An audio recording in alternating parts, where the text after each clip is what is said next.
There you go, Dr. YouTube. Check this out, guys. Laugh. Subscribe to my channel. Well, hello, potential future rapists and little girls. It's your Uncle Bill, and once again, it's story time.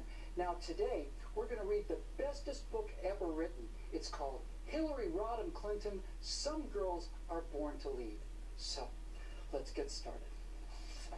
Now, look, right at the beginning is a picture of Hillary Rodham Clinton at her university campus, riding her bicycle in a big hurry because she doesn't want to miss watching the girls' volleyball team practicing. So, let's begin, shall we? In the 1950s, it was a man's world. Only boys could grow up to have powerful jobs. Only boys had no ceilings on their dreams. Girls weren't supposed to act smart or tough or ambitious, even though deep inside they may have felt that way. But in the town of Park Ridge, Illinois, along came Hillary. She would show those boys that girls could be leaders too.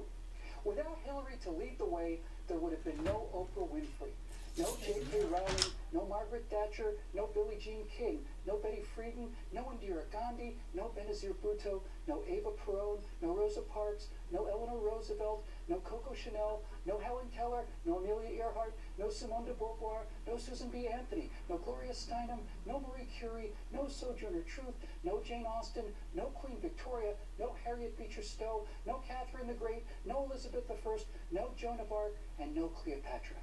It's all because of Hillary.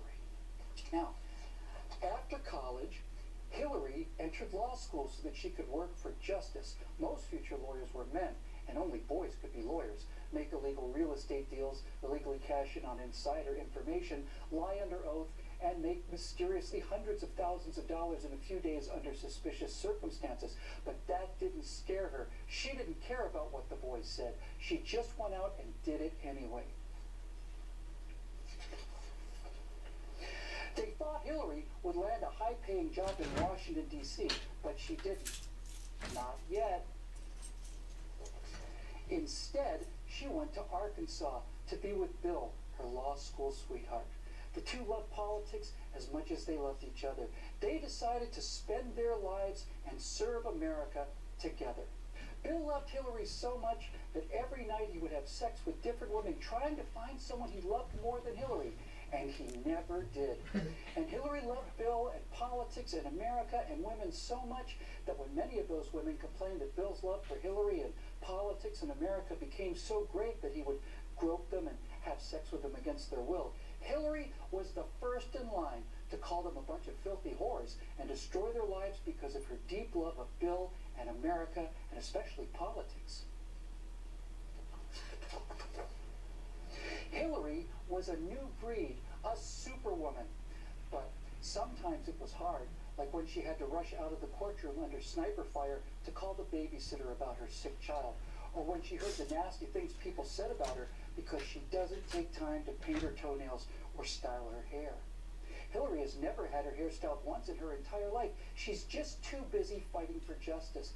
And because Hillary is a champion of the poor, she saves money by not buying things like clothes and instead has all of her pants and jackets and tops made from sheets of matching triple knit polyester industrial strength tarpaulins, and she gives the money she saves to underprivileged and needy women from all around the world.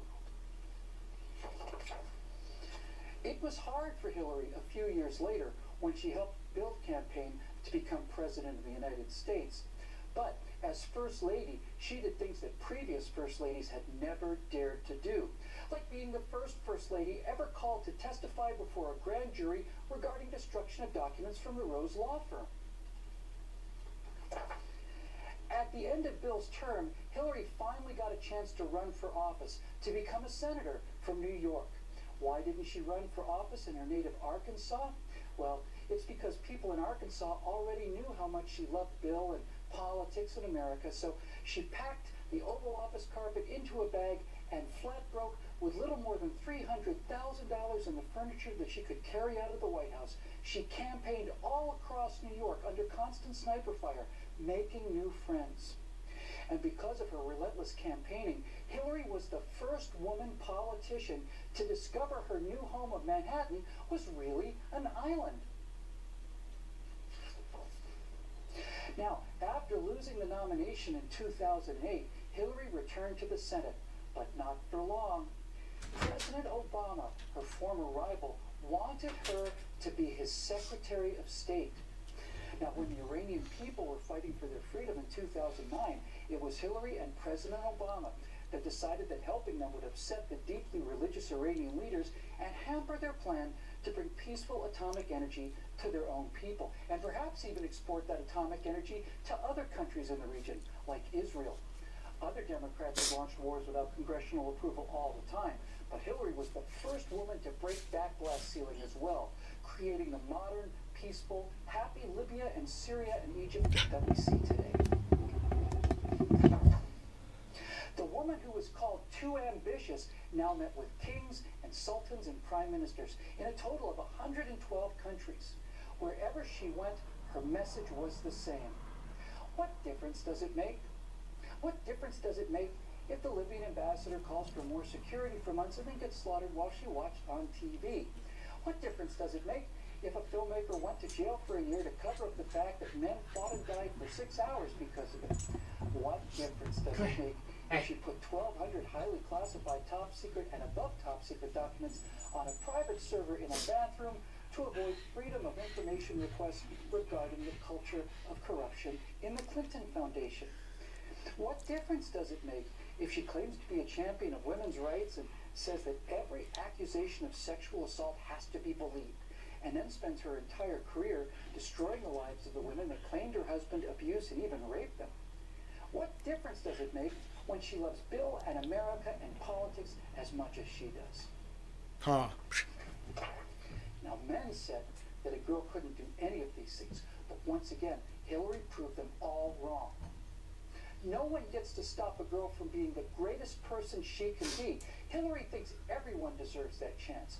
All her life, she's fought for fairness and compassion, and the cruelest words and wrongest barriers have not been enough to hold her back.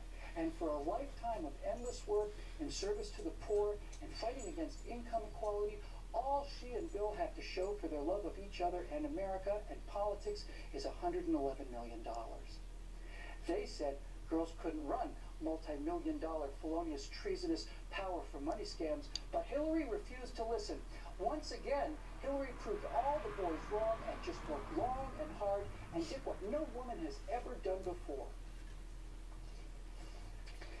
And no matter what Hillary does next, if she wants to change the world, she will find a way. She will do anything, so that she can continue to love Bill and America and politics as much as she does. Amen. Go check him out, Afterburn will bid win, okay guys? Subscribe to my channel. Also, 7 The Truth Will Free You. Timothy Tucker, Dr. YouTube Tucker. Later, guys.